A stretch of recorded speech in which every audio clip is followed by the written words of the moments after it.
Je m'appelle Jake, et j'ai toujours été un amateur de camping et de randonnée. L'appel de la nature sauvage m'attire irrésistiblement, et j'aime me perdre dans les forêts épaisses et les montagnes majestueuses. C'est dans l'une de ces escapades que j'ai vécu une expérience qui a changé ma perception du monde. C'était une belle journée d'automne. Les feuilles d'or et de cuivre créaient un tapis chatoyant sous mes pieds alors que je m'aventurais dans une vallée isolée, loin de toute civilisation. Je m'étais éloigné des sentiers battus pour m'immerger complètement dans la beauté de la nature. Tout semblait normal, mais il y avait quelque chose de différent ce jour-là. Un silence oppressant régnait dans la vallée, troublant l'harmonie habituelle des bruits de la faune et du vent. Une sensation d'angoisse s'insinuait en moi, mais je mettais cela sur le compte de mon imagination. Je continuais ma randonnée, essayant de me distraire en admirant les paysages saisissants qui m'entouraient. Le soleil commençait à décliner, projetant des ombres longues et effrayantes sur le sol. C'est alors que je sentis que je n'étais plus seul.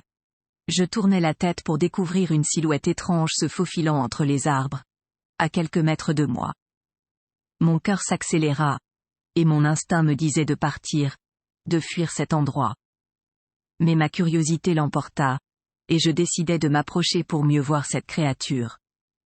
Elle était grande, beaucoup plus grande qu'un homme, avec des membres puissants et une allure animale. Sa fourrure sombre semblait luire à la lueur du soleil couchant, et ses yeux perçants me fixaient avec une intensité hypnotique. J'étais pétrifié, incapable de bouger ou de prononcer le moindre mot.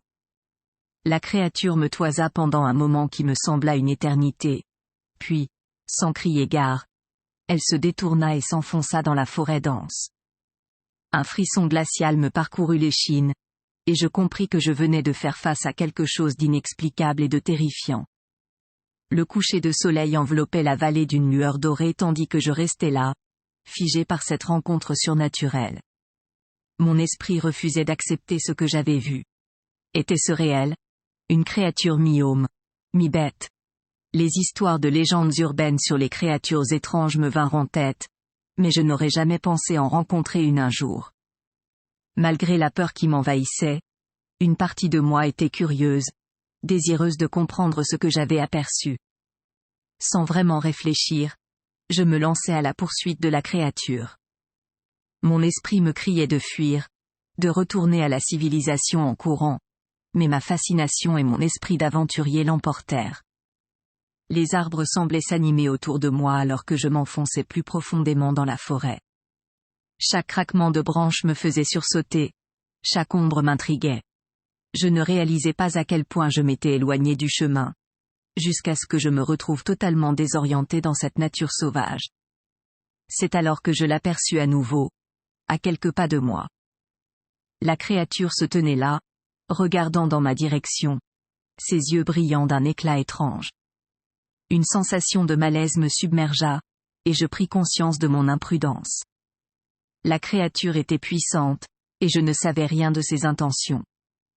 Soudain, la créature émit un grognement profond, et mon cœur s'emballa. Je n'avais plus le choix, je devais fuir. Je me mis à courir, sans regarder derrière moi.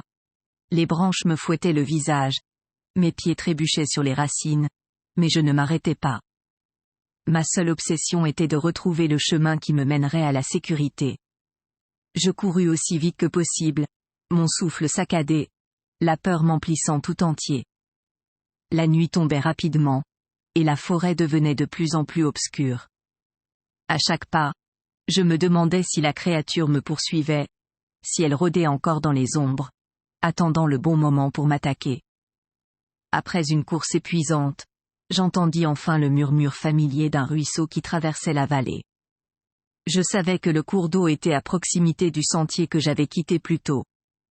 Mon soulagement fut de courte durée, car soudain, une ombre imposante se dressa devant moi. La créature était là, me bloquant le chemin. La peur et l'adrénaline envahirent tout mon être, me poussant à prendre une décision désespérée. Je me précipitai dans l'eau glaciale du ruisseau, espérant que le courant me conduirait à un endroit sûr. La créature poussa un rugissement terrifiant, mais je n'avais pas d'autre choix que de continuer ma fuite, espérant que le ruisseau me sauverait la vie. Le courant du ruisseau me portait rapidement, mais je n'osais pas regarder en arrière. La peur me faisait avancer instinctivement, cherchant désespérément un moyen de quitter cette forêt maudite. Les minutes semblaient une éternité alors que je luttais contre le courant, mon corps endolori par la course effrénée et l'eau glaciale. Finalement, je parvins à sortir du ruisseau, épuisé mais soulagé de ne plus sentir la présence de la créature derrière moi.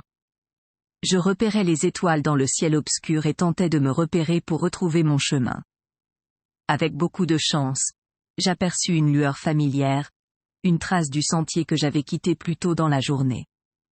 Je suivis le sentier avec précaution, mes sens en alerte à chaque bruissement dans les buissons. La forêt était désormais hostile et menaçante, comme si elle avait changé depuis ma rencontre avec la mystérieuse créature. Mes pensées étaient emplies de questions et d'incertitudes. Qu'était-ce que cette créature? Était-ce une légende? Une chimère née des récits effrayants de la région? Enfin, après des heures d'errance dans la nuit noire, j'aperçus les lueurs de la civilisation au loin. Je m'étais rarement senti aussi heureux d'apercevoir les lumières d'une petite ville. Je quittais la forêt sans me retourner, emportant avec moi le souvenir angoissant de cette rencontre avec l'inconnu. Depuis ce jour-là, je ne suis plus jamais retourné dans cette vallée isolée. L'expérience m'a marqué à jamais, et je n'ai jamais pu expliquer rationnellement ce que j'ai vu. Pourtant, quelque chose me dit que ce n'était pas une simple illusion. Les légendes locales parlent parfois de créatures insaisissables, gardiennes des lieux sauvages et secrets. Je garde cette rencontre pour moi, n'en parlant qu'à quelques amis proches qui me prennent pour un fou ou me conseillent de ne plus jamais retourner dans cette forêt. Peut-être ont-ils raison, mais une part de moi reste intriguée par cet étrange mystère. Une chose est sûre, cette expérience m'a appris que dans les recoins les plus reculés de la nature, d'étranges créatures pourraient bien veiller sur des secrets inimaginables, restant cachés aux yeux des hommes.